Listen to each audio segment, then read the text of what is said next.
Já, komið sæl á ný. Við ætlum hérna í þessum hluta að tala Epstein-skjölin og við höfum fengið til okkar góða gesti. Það hérna Jenny Kristín Valberg, teymisstjóri í Bjarkarhlíð, Kristján Börses, alþjóðastjórnmálafræðingur og Auður Anna Magnúsdóttir, framkvæmdastjóri Kvenréttindafélags Íslands. Smári. Já, hugmyndin var svo að ræða þess Epstein-skjölin sem náttúrulega flókin, að bæði að við myndum svona átt okkur á því hvað þetta hvaða starfsemi Epstein var með, sem að og hvað af henni var glæpastarfsemi og hvað af þessu var svona eitthvað pólitískt tengslanett og hvaða svo afleiðingar birting þessara skjala og umfjöllun þau hefa haft mikil áhrif í ríkisstjórninni eða Keir Starmer í Bretlandi. Riða til falls og þetta verið áhrif í furðulega mikil áhrif í Noregi og víða, kannski ekki mikið hér. Þannig að ef við myndum kannski bara byrja á því að reyna átt okkur á því hvað hvaða fyrirbrigði Jeffrey Epstein og starfsemi sem hann var með. Ef ég má byrja bara á þér, Jenny.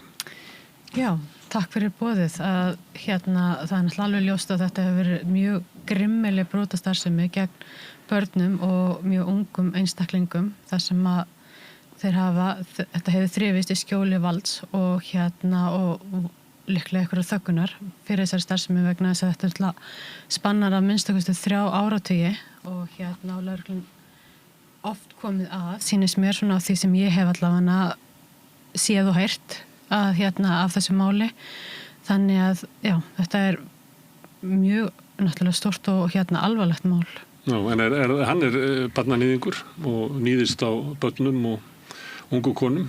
Já. En jafnframt veittu öðrum aðgengi að hann var svona eins og dólgur, útvegaði stúlkur fyrir aðra.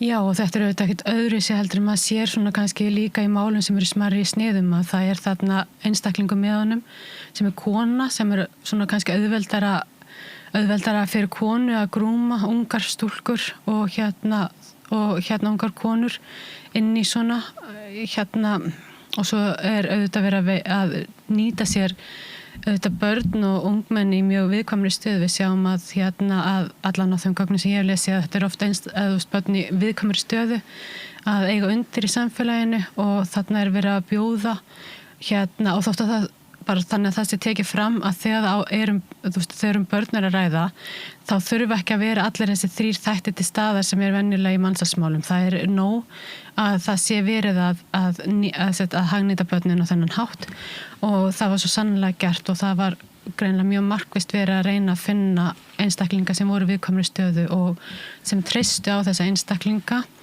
og þeim var oft lofað einhverju og þetta mjög klármerki mansal sem að koma þarna fram. Og fjöldin mikill, þau eru að sækja börn og ungar stúlkur víða heim. Já, þar sem eftirspurn, það verður framboð og maður sér það mjög greinilega á þessu máli að það hefur verið mikil eftirspurn með við hversu mikill fjöldi þolandi hefur verið í þessu máli. Það með velti fyrir sig hvað mikil umfang í þessu hjá honum. Nú Já, þetta var langur tími líka. Það mjög sérstakt. En ef að Epstein hefði ekki verið til, þann orðið fyrir strætó, tvítur, væru þá ekki að tala svona mál? Jú, við værum því miður að tala svona mál. Það eru margir aðrir. Sem í gangi núna? Já, og auðvitað, þetta auðvitað eins og við Auður vorum að ræða að þetta bara því miður eitthvað sem fylgir ofbeldishegðun, það að finna leiðir til þess að brjóta á öðrum sem að þau geta náð stjórn á og náð yfirráðum yfir. Þannig þetta mjög þekkt merki í ofbeldi og kannski þetta mál út af því að þessi maður hafði þessa stöðu og þeir viðskiptavinir sem að leituðu til hans hafa líka þá stöðu að þannig að þess vegna þetta mál kannski svona ofarlega í umræðinni. Það sem sérstakt við þetta hann að þjóna efstu lögum samfélagsins. Já. Og eiginlega elítu heimsins. Algjörlega. Og ég stókinn? Já. Það sem við kannski verðum að sjá núna á síðustu 15 árum, fyrir 15 árum koma Wikileaks lekarnir sem að gefa einsýn í alls konar hluti sem að fólk vissi almennt ekki fyrir 10 árum eru Panama-skjölin sem að sýna það hvernig þeir sem eru ríkir eða í valdastöðum ná að koma peningunum sinni undan.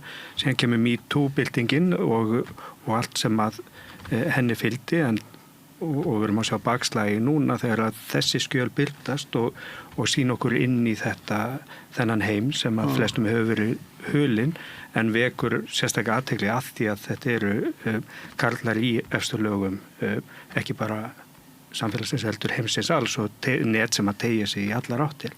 Þannig að það gerir þetta mál svona stórt og það eru komið fram ykkur 3 milljónir skjala. Það er grunur að séu meira en 2 milljónir sem eru eftir að birta. Það er mál sem snúa að Donald Trump sem að er ekki búið að birta.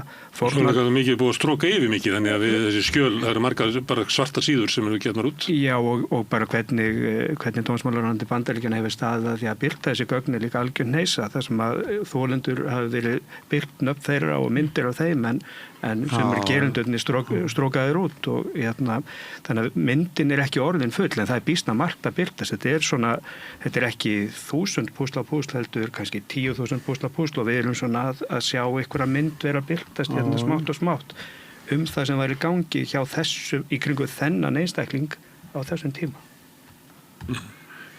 En þetta kemur fram ekki vegna leka. Þetta kemur fram af því að einhverjum stúlkonum stigu fram. Já, sem betur fer. En það er bara svo margt í þessu og hann hefur greinilega verið í alls konar ógeði og alls konar fólk sem er tengt honum, ekki bara mansali og vændi og misnotkun á börnum og nauðgunum. Það sem að við getum kannski verið svo þakklátt fyrir er að við höfum þessi gögn, við vitum að þeir eru til staðar og þó þessi búið að strika yfir, meirhlutan af því sem að hefur verið gefið út að þá eru þessi gögn samt til. Þannig að einhver tíman getur verið að einhverjar rannsóknarnefndir taki þetta virkilega fyrir. Það verður náttúrulega ekki á meðan við erum með þessa ríkisstjórn sem er núna í Bandaríkjunum. Ef að Bandaríkjastjórn væri alvara með að skoða þetta virkilega þá hefðu sett náttúrulega fót rannsóknarnefnd sem að færi systematist í gegnum þetta gæti séð allar upplýsingarnar. En er ekki röki fyrir því að strókað út einmitt að það getur viðkvæmar upplýsingar vegna annar rannsókna? Og hver er svo rannsókn? Já, það er einmitt. Hvaða rannsóknir eru það? Það hljóta að vera alveg ótal rannsóknir. Til dæmis bara ef við tökum, þetta er svo ótrúlega margir ángar, bara ef við tökum Peter Mendelssohn hvað fyrirverandi sendiherra Bretlands í Bandaríkjunum sem var að selja trúnaðagögn ríkisins til Epstein. Bara þetta eina er risastórt mál. Og svo bara það sem að við erum þar sem að tilfinningin sem við getum fengið þó að við höfum ekki nöfnin og þó að við höfum margt sem að vantar, margt sem er búið að strika yfir og mikið af skjölum sem vantar, tilfinningin sem við fáum er þetta gjörsamlega tillitsleysi, þetta yfirgengilega eigingirni, þessi svakalega þörf fyrir að sýna vald sitt gagnvart þeim sem eru algjörlega í viðkvæmri, ekki viðkvæmri stöður, algjörlega valdalausir. Þetta er fólki sem er að stýra okkur og það er svolítið skrítið að QA-kenningin að það er pedofílar hringir sem að stýra heiminum. Það er þannig. Þetta er ógeðslegt fólk sem að er að höndla með okkur og okkar málefni og í fullkomnum heimi þá væru við að horfa í byltingu, að auga okkar hafa opnast núna fyrir því hvernig valdaelitan er. En það komið fram í þessu þannig nöfn að þessi gerendur, þeir náttúrulega vissu fullkomlega hvaðan fórnarlömbin komu og hvað þau voru varnarlaus. En samt hafðu þeir geð í sig til að stunda það sem gerðu. Já. En að þú sagðir að þeir sem eru að stjórna okkur á það við að alla elítu heimsins að hún tengist þessu eða getur ekki verið í elitu heimsins án þess að vita af þessu eða það bara hluti af elitu heimsins sem var inn í þessu neti? Sko, auðvitað var það bara hluti en ég held að sko miðað við hvernig hann virðist hafa verið með puttana allstaðar og eitt sem svona svolítið skrítið, Jeff Bezos kemur einhvern veginn algjörlega saklaus undan þessum steinum sem svona frekar grunnsanlegt en auðvitað fullt af fólki sem var ekki hluta af þessu en það eiginlega ekki hægt að það fólk hafi ekki vitað af þessu og það ákvað að gera ekki neitt. Hann dæmdur barnaníðingur 2008, 2009, eitthvað svo leiðis. Hann með alls konar partí, allir og ammaðir að reyna að komast í þessi partí. Þeir sem ekki reyna að komast í partíin, þeir vita af því og þeir vita augljóslega hvað í gangi þarna. Og margir í kring, eins og það líklega vandi Keir Starmer í dag að hann eiginlega samþykkir Mendelssohn, meir og minna vitandi svona það bil, að það er svona orðið að beint sko, að hann hafi verið tengdur einhverju svona. Já.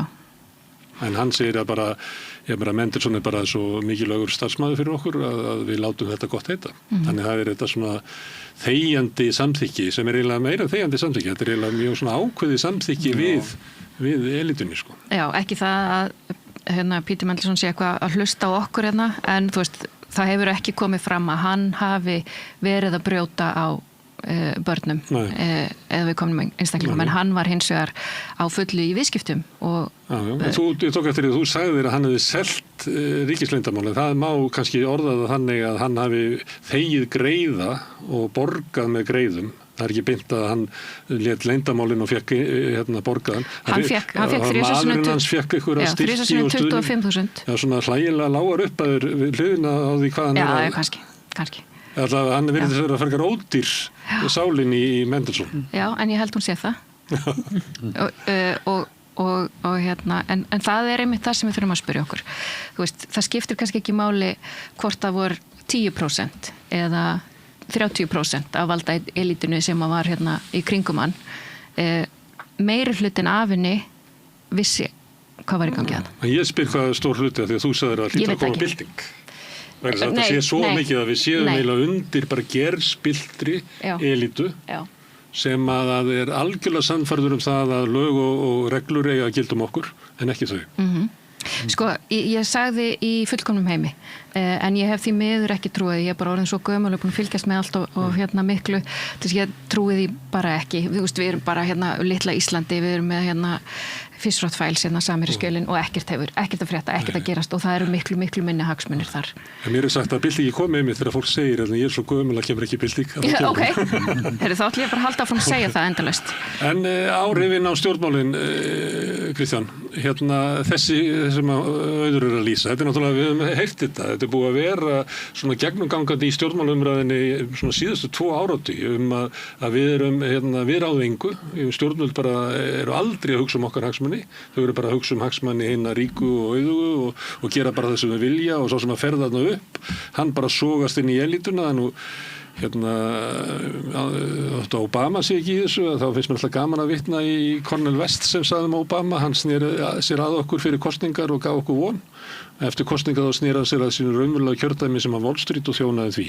Það er þessi svona tilfinning sem við höfum haft. Er ekki eitthvað hæft í þessu hjá Auði? Þetta hlýtur að leiða til bara umbreytinga í stjórnmálum heimsins.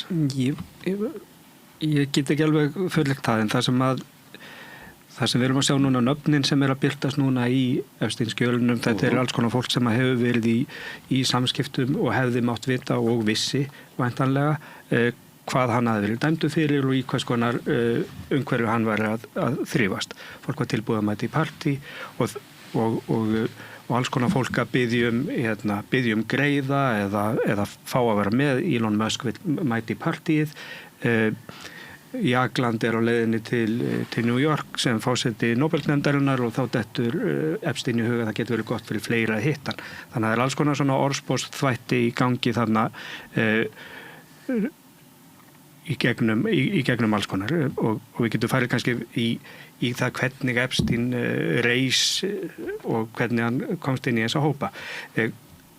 þetta eru nöfnum sem eru núna. Áhrifin á stjórnmálin, þau birtast með margvíslegum hætti. Það eru núna sakamálarannsóknir í Bretlandi og Noregi sem eru farnar af stað. Það eru á fleiri stöðum er tilefni fyrir lögreglu að skoða hvað er í gangi. Það er mannsalsvinkillinn er þannig að það þarf miklu stærri rannsókn líka til hefur verið á því hvernig hann virkaði, hverjir voru að keyra þann hring og hvernig þessi viðskipti með börn og konur voru rekin. Þannig að það sem við erum að sjá er núna bara það er svolítið uppróta á alls konar upplýsingum sem að þarf síðan að safna saman og leiða í jörð. Þannig að það er býsna margt eftir, en þetta eins og lekarnir sem ég nefndi hérna í byrjun, það er traustið á því að þeir sem hafa völd og auð og eru kosnir til pólitískra hlutverka séu raunverulega að þjóna þeim sem að þeir eru kosnir til að þjóna og það er svona þetta gríðarlega vantraust. Ég held til dæmis að fyrir kosningarnar í Bandaríkjunum á síðasta ári að þá hafi þeir sem að keyrðu samsæriskenningarnar kannski ekki endilega trúa því að þeirra maður væri á bóla kafi inn í þessu öllu saman og það er síðan eitthvað sem við getum velt vöngum yfir hvernig muni þróast á næstu vikum og mánuðum þegar að kannski birtist einhver mynd af hans aðkomu Donald Trump inn í þetta hvenær hann raunverulega sleit samskiptin við Epstein. Við erum að sjá býsna marga að segja, heyrðu við hættum að tala saman fyrir löngu síðan. Lötning viðskiptaráðherra Bandaríkjanna sagði það, en svo birtast pósta það sem sýnir að hæfið fjölskyldan erum á leiðinni heimsókn á þessa eyju, hvernig verður tekið á móti okkur þar. Þannig að það er margt sem á eftir líka að koma fram, en þegar það afhjúpast þetta gríðarlega, eða þessar upplýsingar sem valda þessu vantrausti, hvað mun það síðan búa til? Það vil tilefni fyrir alls konar mótmælum af minna tilefni vantilega. En skaði fórnarlambana lítur að vera mjög mikill og ég hef með mörg sem bara ná sér aldrei. Þetta er búið að meiða mikill. Algjörlega og ég hjóði mitt eftir því þegar að myndist á það áðan hvaðan þessi þolendur að koma en við vitum það auðvitað bara eins og þegar að stríðið braust út núna í Úkraínu þá loguði vefsíður Facebook á því að menn voru ekki á ykkur interneti heldur bara á Facebook síðanum að velta fyrir sér hvernig væri hægt að komast að landamærunum og ná í konur og börn þaðan og hvort það væri hægt að hagnýta þær strax eða hvort það þurfti eitthvað að bíða og hvort það væri hvað maður ætti að gera við þessi börn og annað og þannig að þar sem er fátækt, stríð, náttúruhamfarir eða hvað sem þá eru menn komnir á fullu að reyna að finna þolendur til þess einmitt að brjóta á og hagnýta og svo eru einstaklingar, við sjáum það bara hér á Íslandi að það er rosalega eftirspurn eftir vændi hér á Íslandi og það er á samaskapi mjög mikið framboð því að ef það er einhver tilbúin að borga fyrir þetta þá er einhver tilbúin að ná í einstaklingi viðkomandi stöðu og neyðan inn í þessar aðstæður og annarkvort með hótunum eða einmitt með eins og kemur fram þarna í þessu Epstein-máli að það var oft verið að bjóða þeim þau störf eða betra líf á einhvern hátt og það er þessi hluti af þessu grooming ef ég má sletta að reyna að byggja upp traust þolenda og þetta er einmitt akkurat málið hvernig stíga svo þolendur út úr þessu það er oft mjög erfitt fyrir þolendur að stíga út úr svona aðstæðum og ég tala nú að þegar það er búið að brjóta á þeim frá því að voru börn og þú er kannski komin í ára eða áratuga langa bara sögu ofbeldi á þennan hátt að við vitum það að það er bæði hætta á að við komum til að fara í neyslu og þá verða lífsskilurinn og bara lífið mun verra og gæti að blenda með dauða en þetta er líka bara að eftir svona kynferðisbrot að það tekur mörg ár oft og áratugi að vinna úr því og það má alveg taka það fram hvert einasta skipti kynferðisbrot. Þannig hvert einasta skipti sem einhverjum misnotar á þennan hátt, þá er verið að brjóta á honum kynferðislega og þetta er kynferðisbrot. Þannig að einstaklingur sem verður fyrir að ítrekuðu brotum á, einhverjum tíma, þetta er allt ný brot. Það er engin það sem ég segir að það venst engin svona aðstæðum. En eins og með margt vont að fólk finnur leið til þess að lifa af í erfiðum heimi og það er það sem margir þolendur vændismannsals þurfa að gera. Þetta er ekki ónýtar manneskjur, ekki allar. Nei, það er engin ónýtur. Margar falli og skaðist mikið. En var það, þú nefndi þessi Úkraínustríð að ég man eftir þessu að fara bara í gang einhverjir sem ætla að nýta konur og börn í veikri stöðu. Það er eitt, að það séu bara skepnur hann úti. Annað er það hvernig við bregðumst við. Því að stundum er það þannig að eins og þessi láti eins og það sé ekki og það þurfi engin hann er líklega mesta vá sem að stafaði að þessum hópi en í sjálfu sér lítið gert En akkurat þarna tala skepnur. Hverjir er að kaupa vændi? Þetta eru yfirleitt heimilisfeður og það er rannsóknar að sýnt það á Íslandi. Þetta eru heimilisfeður á leið til og frá vinnu. Þetta eru bara menn sem að en ég tók þetta í að þú varst að tala flóttafólk. Já, algjörlega. En svo eru þetta þessi sem að er að stýra þessari skipulegu brotastarfsemi og þetta með Epstein er þetta skipulegu brotastarfsemi að þeir sem að stýra svona brotastarfsemi, þeir sem hagnast á hvort sem að það er félagslegur auður eða peningar eða hvað það eru þeir sem auðvitað er að sækja þolendur og hafa auðvitað einhverja milliliði þarna sem að fara á staðinn og sækja, eins og í Epstein-málinu, þessar rússnesku stúlkur annað sem mögulega töluðu jafnvel ekki ensku, í hvaða viðkvæmu stöðu voru þær þegar þær eru komin til Bandaríkjanna, að það eru og svo eru akkurat, og ég held að kannski stóra málið í þessu öllu saman er að það vill engi kannast við það að einhver sem manni kannski líkaði vel við gerist brotlegur á þennan hátt að leiki sér að því jafnvel í frítíma sínum bara að fara ykkur partí hjá Epstein og brjóta á ykkurum börnum en það er akkurat þetta að í þessu valdi sem að fólk upplifur og það getur verið valda mikið fólk og það getur líka bara verið einhver sem er aðeins valda meira heldur en sá sem hann er að brjóta á að hvað drífur fólk áfram í að gera þessa hluti. Það sem ég var að spyrja var svona kannski eins og var í öryggisstefnu að við erum að hafa eitthvað til þess að gæta öryggi borgaranna og hvort það sé skipulaðar varnir fyrir það að til dæmis flóttakonur og flóttabörn sé ekki misnotkuð. Af því að maður heyrir ekki svo mikið af því þess að ég var að spyrja. Jú, ÖSI og ODR, það er mjög mikið starf þar hjá þeim að fylgjast með öllum þessum viðkvæmum svæðum og einmitt trafikkin á netinu og hvað er verið að tala og annað og hvað er hættan og eins líka eins og bara á Íslandi við höfum farið í þjálfun út af einmitt Úkraínu við sem vinnum við mansal að út af því að þegar það kom upp svona sérstaklega viðkvæm svæði þá er viðbragð. Það kannski fer ekkert hátt í samfélaginu en þetta er sem betur fer mjög öflugt starf sem er unnið en á sama tíma þá er það mikið eftirspurn eftir vændi og að það dugur ekki til.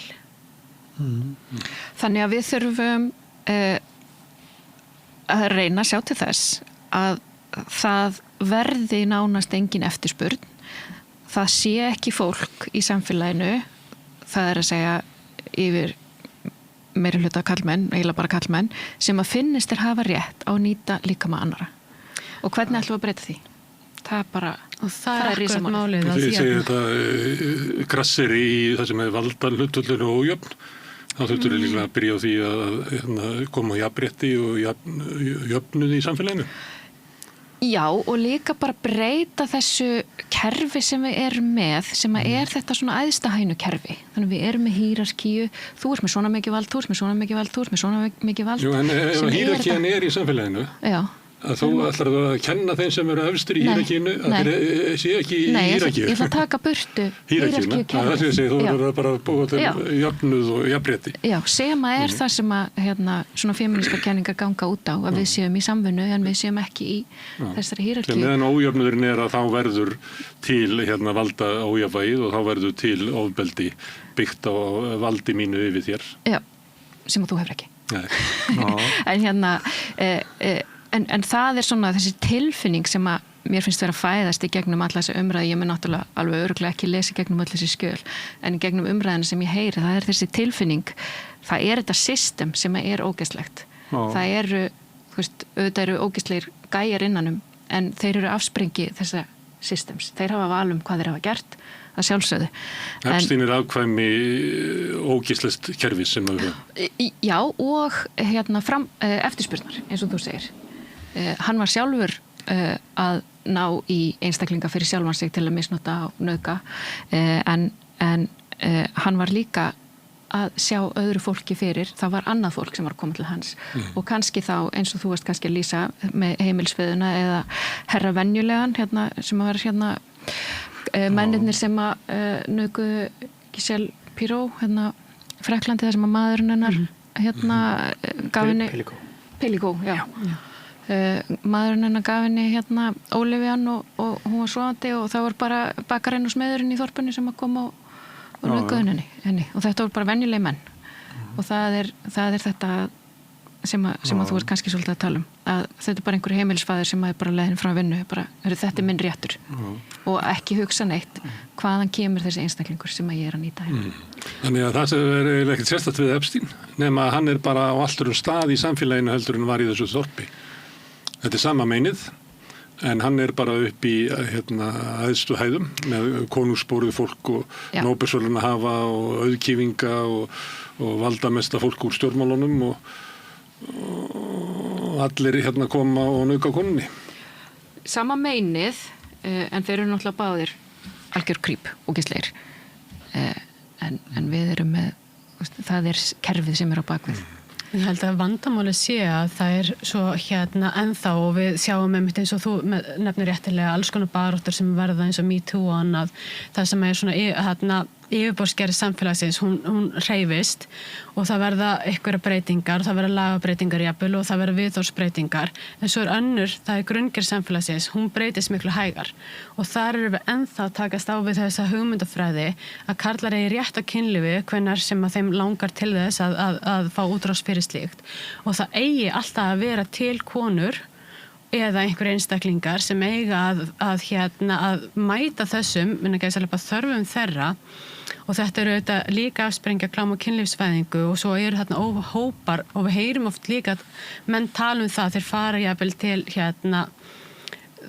til Asíulanda og þeir eru að stæra sig á því að þeir hafi leikt konu jafnvel heila viku vegna þess að þeir voru að gera henni svo gott þeir voru að halda henni uppi og annað og kallmenn eru ofta að þeir sem stunda þetta og alls ekki allir karlmenn, ég vil taka það fram en nógu margir til þess að þetta bara mjög ábyrjandi í hennum svo kallaða þriðja heimi já, að þetta þú bara getur flogið á þriðja heimin og það bara 15 af flugvélinni svona kallar akkurat, og það akkurat þetta þú veist að þegar þú segir þér að þú sérst að gera einhverjum greiða í staðin fyrir að þú myndir bara hreinlega allir þessi kallmenn sem færa nút væri að fara með mat og vistir fyrir fátækt fólki viðkvæmri stöðu að þarna eru einstaklingar sem eru einhvern veginn að segja sér að ég svo góður vegna þess að ég ætla að fara, ég ætla ekki endilega misnota þessa mannesku þannig að hún sé ekki upp í standandi eftir, en ég að selja sjálfum mér þá hugmynd að ég sé að gera þetta í einhverjum gjöfum í tilgangi. Þú veist, hversu oft hefur maður heyrt þessa sögu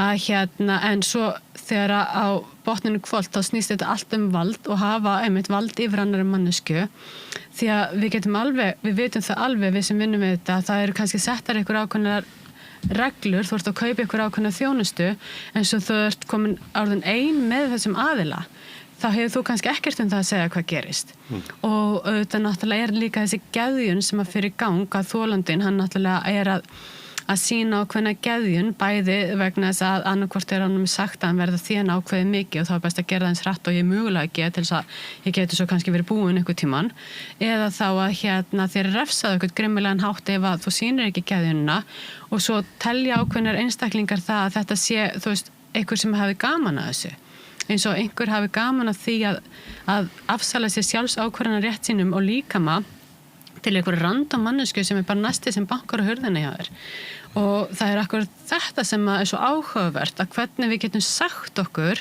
ef að þetta eitthvað sem við myndum aldrei vilja, þú veist, bara ég spyr ykkur myndi ykkur langa til þess að þið væri bara lokarinn í herbergi og það væri bara vistir fyrir vikuna þarna inni, þú þurft ekki að fara út í búða en eitt og svo bara eitthvað símaver sem að að afgreiða einstaklinga inn og þú veist aldrei þú opnar hurðina hver þarna hinum en hvað að fara að gerast en það minnst svo ótrúlega áhugavert að ímynda mér að það sé einhver sem hugsa að þetta sé eitthvað norm, að þetta sé eitthvað líf eða þá að einhver hugsi að það til einmitt einhver elita sem að á að vera að allir eigi að þjóna og svo sé einhver annars flokkur af fólki sem svona disposal sem að eigi bara að vera svona eins og til þess að bara í rauninni hirða upp rusli eftir þig og þar með akkurat að vera til taks í þessum tilgangi.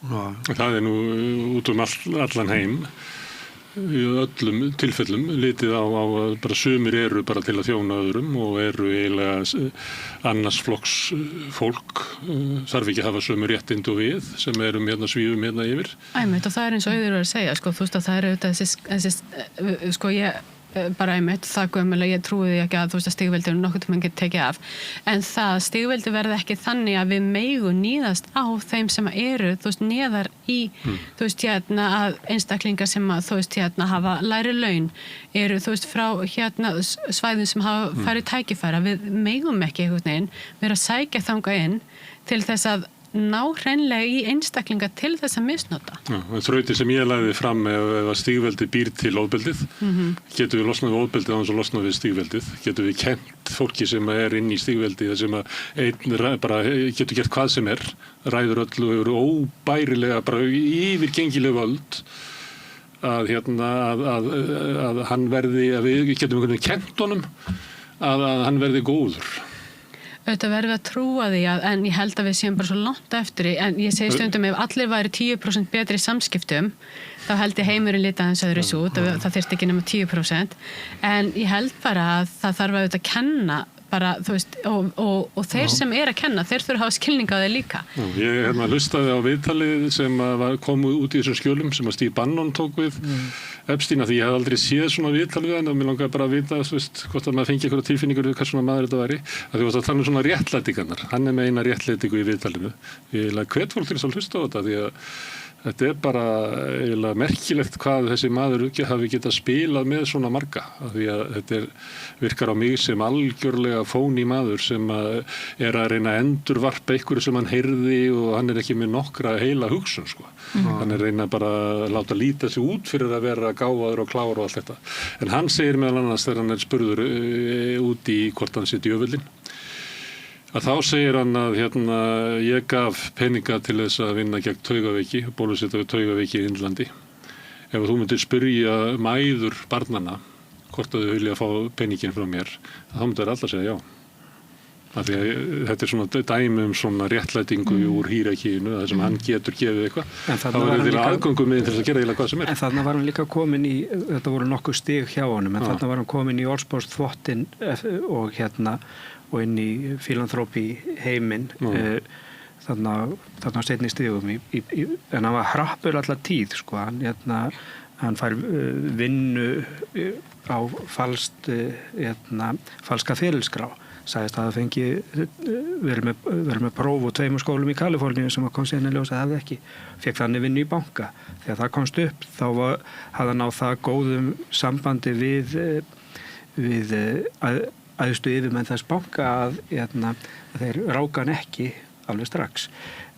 Svo sortir hann það þegar hann að horfa á svona sinn feril, hann sortir að kalla hana í það hvort að þeir séu þannig að hann gæti náð þeim og náð peningum af þeim og skilja þá eftir eða hverju hann þyrfti á að halda til þess að byggja sitt tengslanet til framtíðar.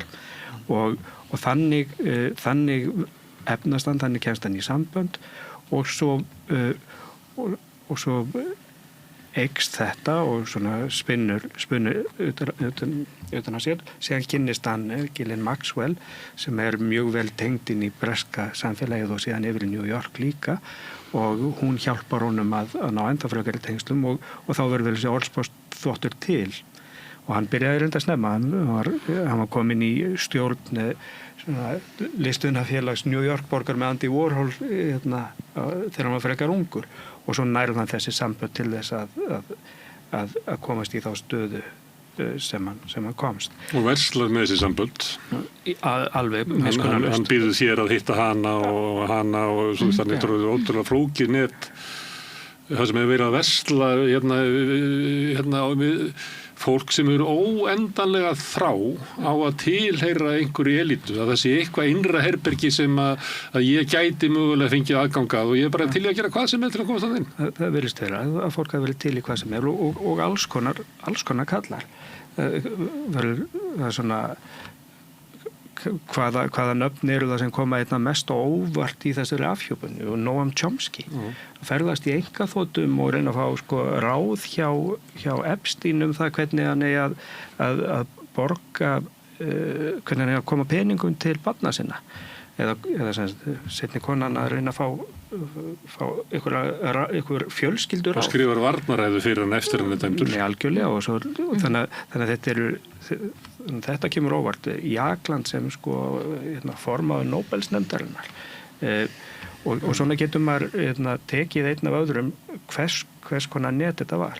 En það er kannski tvennt sem ég langaði aðeins að nefna. Við værum ekki að tala þetta nema fyrir hugrekki fórnarlampana sem stigu fram. Og sum eru fallin út af viðbröðunum. Nákvæmlega út af því hversu þungbært það var að búið við þessum upplýsingum, reyna að sækja réttlæti í áratugi og náði ekki fram. Þannig að Virginia Giuffre, hún deyr áður en að þetta er að koma fram núna. Andrés er ennþá prins þegar hún deyr. Og þannig að í því tilviki og svo eru fjölmörg önnur fórnarlömb sem hafa stigið fram og komið fram að miklum kjarki til þess að segja sögur um það sem það kom fram. Þannig að það er kannski þessi þáttur, það er semst kjarkur fórnarlampana sem að gera það að verkum að við getum yfir höfuð verið að tala þetta. Og síðan er það nauðsyn þess að hafa sterk og öfluga fjölmiðla sem geta handera þessar upplýsingar. Og þar erum við á háskaslóð, ekki bara hér á landi, heldur allstaðar í heiminum, það að fjölmiðla séu nægilega burðugir til þess að ráða við þetta upplýsingaflóð sem er í gangi og svo ofan á það hvað það er erfitt í sjálfu sér, þá hafa ýmsir haga því að dreifa rangu upplýsingum á þessum tímapunkti. Það eru fullt af fölsuðum myndum í gangi, það er fullt af nöfnum sem að ekki eru í skjölunum sem er byrjað að... Þetta er líka á dómskerfi sem ræður við þetta, sko. Það virðist ekki verið í Bandaríkjunum. Nei, ekki hér heldur. Dómskerfum allan heim ráða ekki við kynferðisofbeldi, bara engan veginn. Og það er bara algjörlega sér umræða, það er eitthvað sem við verðum að fá. Það er einhvers konar samfélagssáttmáli sem að getur díla við kynferðisbrot. Málið sem hefur verið að rannsaka núna eins og Mendelssohn er ekki, það er sölu á hernaðarupplýsingum eða hvað það heitir. Lang er skattamál, þannig að þetta er yfirleitt það er engin mál í gangi kynferðisofbeldi, held ég. Ef ég væri á blaðamannafundi, þá myndi ég spyrja þig. Eru dæmi þess að gerandi hafi komið til ykkar? Fullur eftir sjá og brotin sál fyrir hafa? Já, út af vændi? Eða út af brotum? Eða fara með kynferðisbrot? Náttúrulega í Bjarkarhlíð þá leita flesti til okkar út á ofbeldinánum samböndum og það hafa alveg komið upp dæmi að gerendur hafi hringt og hafi fengið áfall yfir því að það hafi verið einhver sem hafi sagt viðkomandi að hann hafi farið yfir mörk. Þannig að það er sem betur fer einstaklingar sem eru tilbúin að taka ábyrgð og það eru þetta frábær úrræði í boði á Íslandi fyrir gerendur kynferðisbrota er taktu skrefið og fyrir gerendur heimilisofbeldis er heimilisfriður. En svo er þarna stór hópur úti sem að lítur, er bara þar í sínu stigveldi, eða bara segja sínu eigin stigveldi og það er einmitt ofbeldi innan sambandum og mikið af kynferðisbrotum eru þannig að það er einhver sem telur sig hafa rétt á því að stýra stjórnaðurum og að því sögðu þá eru bara í allavega helmingstilvika þá kynferðisbrot í ofbeldi í nánum samböndum út af því að að þetta þannig valdastruktúr að gerandinn hann byrjar nú yfirleitt ekki að bera verðingu fyrir makanum sínum við svefnherbergisdyrnar heldur þessi krafa mitt og það akkurat þessi krafa það hafa alltaf aðgang að kynlífi annarkvort að kaupa það eða þá að makiðinn hann eigi alveg sama hvernig honum líður eða hvernig hann stendur og hvort hann sé bara finnst þú æði þessa stundina að hann eigi bara einhvern veginn alltaf að vera tilbúin til þess að veita þetta kynlíf og það þessi hugsunarvilla sem alltaf í gangi hjá þessum hópi og nú vil ég alls ekki alhæfa yfir alla kallmenn vegna þess að þetta fullt af bara mjög eðlilegum og frábærum einstaklingum sem að þykkinni en það þessi hópur og eins og þarna gerist í svona einhver umhverfi og þetta ekkert eina umhverfi sjáðu líka bara með Hugh Hefner og þessar Playboy-kanunur að bara þú veist að hvað í kringum það að þú veist og það hafa komið fram stúlkur sem hafa sagt að þú veist þær voru látna að gera hluti sem það vildi ekki gera. Þannig að þetta ekkert eina máli þar sem þú veist kallmenn sem hafa svipað þangagang að safna saman á ákveðnu stöðum til þess einmitt að að geta þú veist aðtapna sig á þennan hátt. Eitt sem hefur verið rætt í Epstein-skjölunum þetta sé svo stórt og svifa mikið að hann hljóti að vera að starfa fyrir annarkot rússnesku leyniþjónustuna eða Mossad. Hvað segir við því? Ég las bara umfjöllun það sem að New York Times blaðamenn og hópur af blaðamennum fóru og reyndu að finna þetta út. Þetta fyrir þessa nýjustu afhjúpun alla og þau fundu ekki trendið, eins og erum við með forsætisráðherra Pólland sem að segir að vinnubrögðin og það hvernig tengslin eru við rússneska aðila sem að útvega stúlkurnar að það hafi sé með fingraför rússnesku leyniþjónustunnar. Svo sjáum við þessi tengsl niður til með Austurlandana og til Ísraels. Þú ert með fyrrverandi forsætisráðherra Ísraels alveg djúpt inn í þessu öllu saman Ehud Barak, svo ertu með norsku tengslin þar sem að þú ert með sendiherra hjón sem að unnu mjög mikið niður í Miðausturlöndum og tímum þegar það verið að koma á Oslo-samkomulaginu þannig að það eru alls konar minnstur það hefur enginn getað fullirt alveg að hann sé eitthvað konar agent en hann með alls konar tengsl sem að slíka stofnanir hafa væntanlega geta líka fært til netið og unni með á einhverjum tímabilum í þessu máli af því að þarna og aðferðir Epstein við það að hafa upplýsingar sem koma sér illa fyrir þá sem að ég meina hann kúar þá sem að voru með honum í þessum boðum sem sama aðferð og leyniþjónustuna nota til þess að ná yfir áðum yfir ykkurum sem að þeir hafa gagnaði að fá upplýsingar frá. Þetta eru aðferðir sem eru í þeirra verkfæra kistu. Þeirra anda. En það verður engin náð algjörlega en það er líka því við höfum ekki fulla mynd. Herðu, en Ísland voða lítið í þessum skjölum? Já, Dorrit, en hún ekki grunuð barnaníð? Nei, alls ekki. Og þú, Kári Stefánsson var þarna því að hann var að hugsa að kaupa þarna þegar Dekót var að fara á hausinn á sínum tíma. Í hvaða skipti? Á sínum tíma, ég man ekki alveg hvað en Ólafur Elíasson var nefndur af því að hann var að kaupa verk en hann fannst það ekkert merkileg og þannig það koma svona, því kannast þessar fréttir og það er dregið svona upp að ykkur hafi verið í Epstein-skjölunum eins og það sé sjálfkrafa Þarna vil ég líka bara, þarna skiptir miklu máli að fjölmiðlar hægvísir. Já, það sé fjallað það sem raunverulega skiptir máli.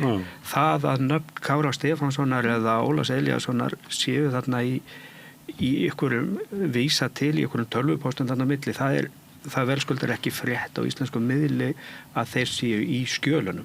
Það getur alveg verið kúriósum að Deepak Chopra hafi verið að segja frá því hverju voru á leiðinni eitthvað samsæti eitthvað staðar í Aspen en það hefur ekki virði fyrir það sem að þetta snýst raunverulega Þannig að mér fannst Kári alveg rétt á því að vera heilagt reiður yfir því að fyrirsögn birtist með þessum hætti. Mér bara alveg sama, þú veist, þetta mál bara miklu stærra heldur en hann, en þú nefnir Tupac Shakur. Það kannski sorglega við að fréttirnar eru það hann sé í þau, að það veri það sem út að meina, það veri að vera eða púðri, þetta eiginlega afvegaleiðing. Já, það er rétt.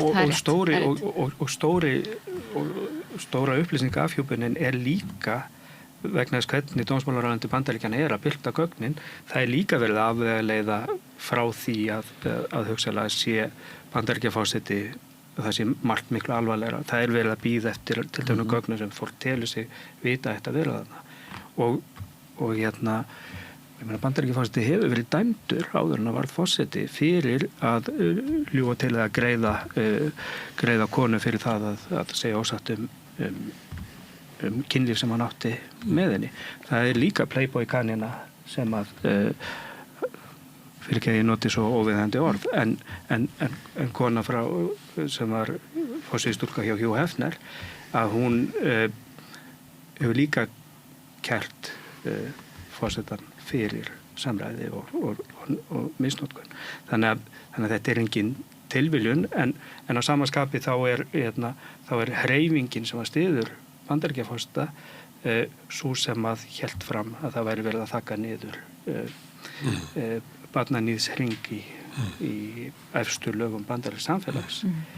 En kannski áttaði sig ekki alveg á því að hann var kannski þarna. En þú nefndir hérna Tupac Shakur, Richard Branson og fleiri sem að eiga í e-mailsamskiptum. Það kemur ekki fram að þeir hafi brotið af sér, en þeir eiga í e-mailsamskiptum við dæmdan barnaníðing og viðhorfið sem að þeir sýna gagnvart konum og ungum stúlkum svakalegt.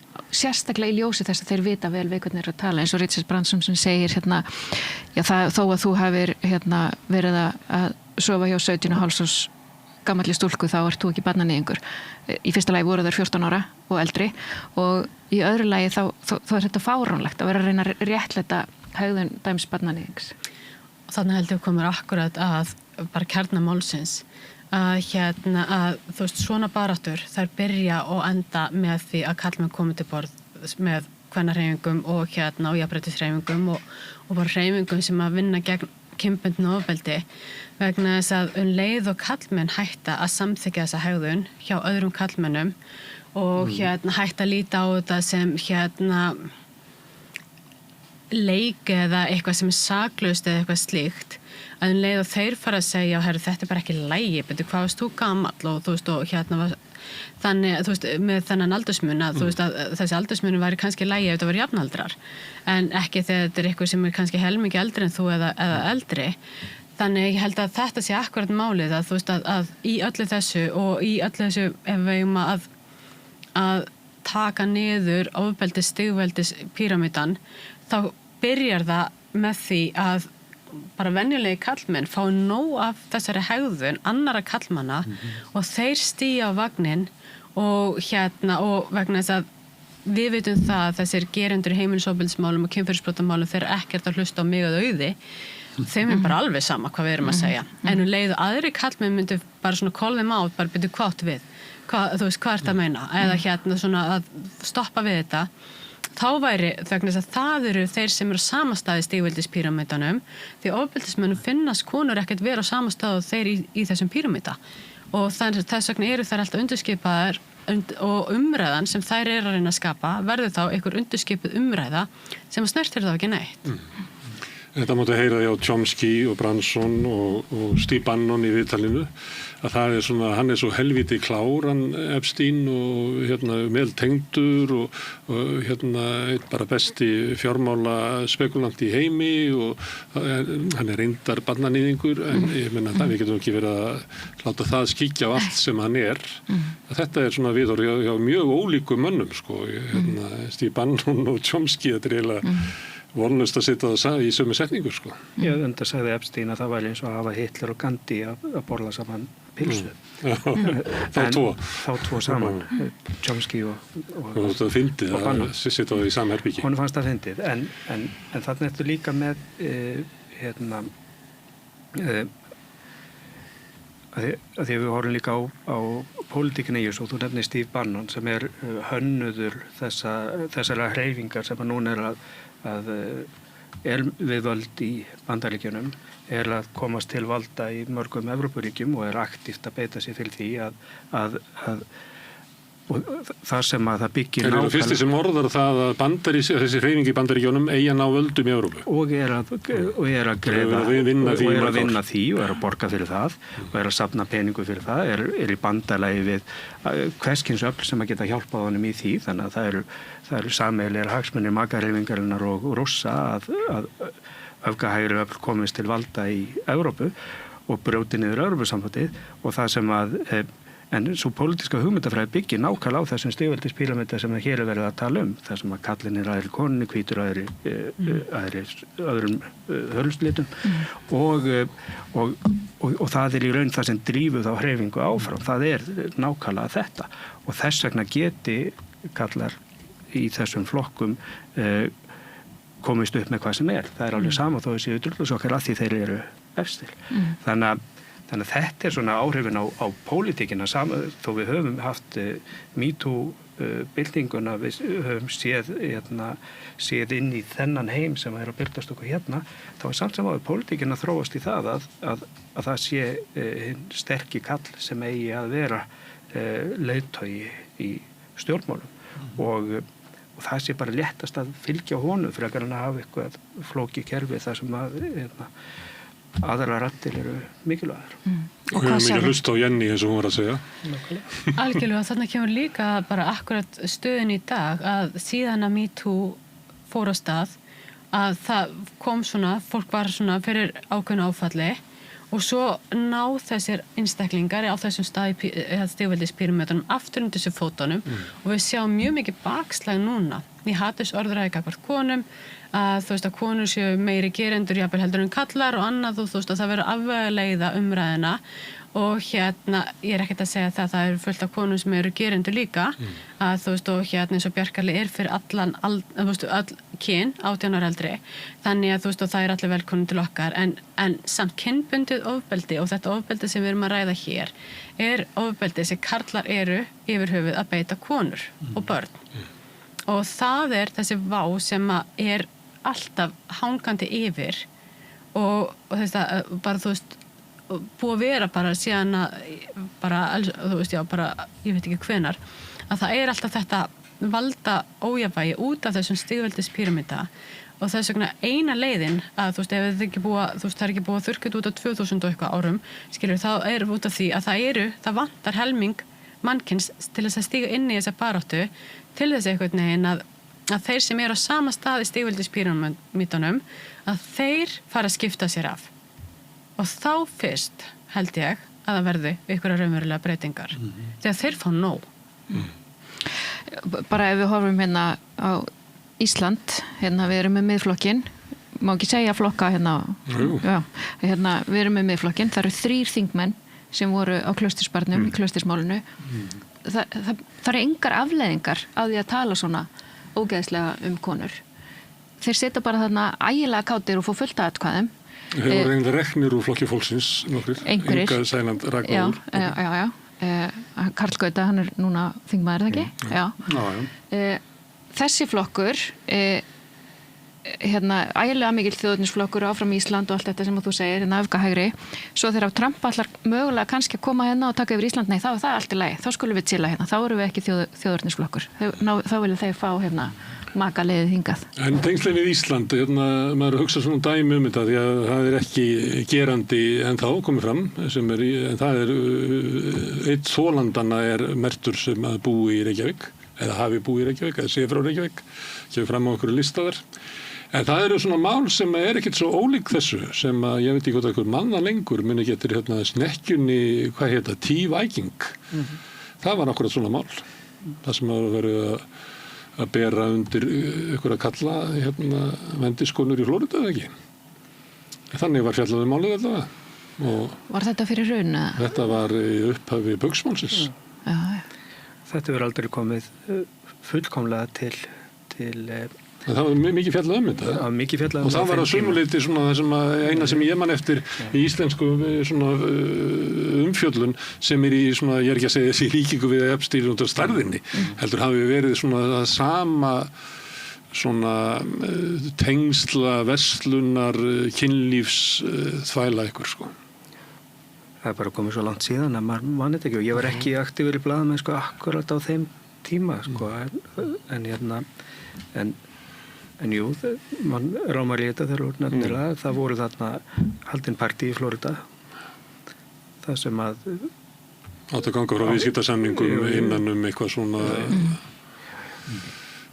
Þetta ekkert hvorki gömul sagan ný að þetta konur ganga svona þær eru afþreying fyrir ákveðna einstaklinga og eru nánast eins og desertir þú veist að virðingin svo lítil fyrir þessum konum að sem að eru í viðkvæmri stöðu og með ekki gleyma því að þú veist að mikið af þessum konum í þessari viðkvæmri stöðu eru annarkvort einmitt með mjög mikla áfallasögu eða koma frá þú veist bara erfiðum aðstæðum eða þetta skipuleg glæpastarfsemi og og það verið að nýta sér neyð þessar einstaklinga í hvert einasta skipti sem þetta þú veist, ykkur tekur þátt í þessu og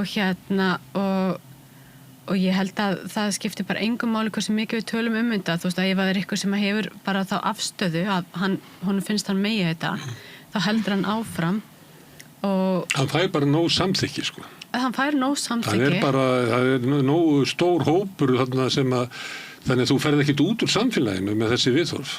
Þú finnur bara þinn hóp, þinn flokk. Já. Og það líka eins og með franska málið að að þessi ofurheti þessi kona sem steig fram og opnaði og gerði þetta mikla breytingar í Frakklandi, þú veist að þau eru endurskoða alla löggjöfan að þar. Þú veist, það má finna svona mál allstaðar. Því miður. Að það kannski ekki jafnmargir þú veist, gerendur eða hvað sem að því miður að þú veist, þetta kemur mann ekkert óvart og svona mál alveg hér á landi líka og ég held að við þurfum að fara að vakna af þessum dvala það að einmitt að gerendur að við, þú veist, ég held að mýtan sé oft þannig að fólk mun telja sig einhvern veginn geta þekkt gerendur út að ef ég væri ykkur rými þá myndi ég bara sjá það hverju væri gerendur inni og ég myndi bara einhvern veginn ekki kommunikata við hann eða eitthvað svoleiðis. En út af því að gerendur hafa þessa yfirbyrðstöðu að vera oft einmitt mjög færir í samskiptum, mjög heillandi, þeir læra það mjög fljótt og einmitt ná mjög góðum eins og Epstein tengslum og byggja jafnvel upp gott tengslanet og það vill enginn trúa því að þessi einstaklingur sé vondur eitthvað hátt og þá fer þessi afneitun af stað og bara hoppa allir afneitunarvagnir. Við sjáum þetta bara með gerendur í kynferðismálum hér að kynferðisbrotamálum hér að þú veist ef þetta einhver í landsliðinu eða eitthvað slíkt að þú veist að þá má alls ekki varpa skugga á það frábæra starf sem að landsliðið að gera þú veist fyrir Ísland og þá einhvern veginn eru þolendur alltaf einhvern veginn teknar á lífi fyrir það að hafa verið þolendur þessara einstaklinga. Það náttúrulega verið í þessum fórnarlömbin sem hafa stíðið fram að þau hafa fengið að finna fyrir því að þó sem þau fái stuðning ykkur þar, þá þetta kannski öfugt sem ég var að vera að draga upp áðan, að sá sem með að viðhorfa að hann megi bara taka sér konur, að hann getur alltaf fundið sér sitt svæði í samfélaginu, en þær stíga fram og fá stuðning svona hér og þar, ábyggilega mjög góðan stuðning, en þau fá yfir sig holskeflunar af andúðinni og hatrinu og tilraunum til þess að þakka sem að fólk bara stundum bara brotnar undan sko. Eðlilega. Það betur því að samfélagið okkar eitthvað meiri háttar skakt og vittlust ef að við getum ekki stutt fólk sem að kemur fram og að afhjúpa þetta sem við þykjumst öll halda núna að sé bara mjög nauðsynlegt fyrir okkur að ræða. Og það nú ekkert margir áratuga síðan að akkurat konur í þessum stöðum hafa þurft að flýja land á Íslandi út af ásóknum. Það er bara núna. Ég meina, við tökum tölur bara frá stígamótum og það 95% geranda í kynferðisbrotamálum sem koma inn til stígamóta eru karlmenn. 18% mála eru tilkynnt til lögreglu og 12% leiða til ákæru, 12% af þeim leiða til ákæru. Þú veist, þetta sýnir bara að það er ekkert hægt að gera, sko, opinbera systemið er ekkert að taka á þessum málum. Og með heimilisofbeldismálum þá er þetta svipað, ég er ekki með nákvæmlega tölur, en út af því að ef þú átt barn eða börn með gerandu þínum, þá segir sýslumaður að þú þurfur að vera í foreldrasamstarfi og hvernig ætlar þú að kæra einhvern og fara svo bara að ringja hvernig er helgin, þú veist, að þú veist, er reggalinn hjá þér. Þetta er náttúrulega bara svo galið að setja þolendur í þessa stöðu að það er ekkert verið að hugsa bara hvað gerist þegar þú ferð úr þessu ofbeldissambandi. Það tekur líka bara, þú veist, áreynslu alla tauga líkamsins að reyna að komast út úr ofbeldissambandinu og ýmislegt oft búið að gerast og þú hefur mögulega á því, þú veist, oft mögulega á því að kæra ef þú átt ekki barn eða börn með honum, sum mál eru auðvitað sjálfkærð. En svo koma þessir hinir sem að hugsa, svo þarf ég að fara í gegnum sáttameðferð sýslumanns að og ég þarf að semja við þennan einstakling sem ég aldrei geta samum nokkuð skapaðan hlut við framtíð okkar í samskiptum og framtíð barn okkar. Þú veist, það er algjörlega búið að skella loku fyrir það að þetta fólk, þú veist, þessi þolendur fái, þú veist, réttlæti. En auk þess sem að opinbera systemi ræður ekki við þetta, þá getur hins vegar dómskerfið alveg til í að taka alls konar mál þar sem er farið í meiðyrðamál við þolendur eða þá sem hafa stutt þolendur. Það er alveg bara gjörsamvel, ekkert mál. Þannig að þú veist, staða þolenda koma opinberlega fram, þú veist, það þýðir ekkert. Krakkar, við erum komin fram yfir tímann okkar. Þetta er búið að vera mjög fræðandi og gott að hlusta á ykkur. Það er Auður Anna, Kristján Gæi og Jenny Kristín Valberg. Ég þakka ykkur fyrir komuna. Takk fyrir. Takk fyrir okkur. Og við bræður komum hér aftur eftir augnablik.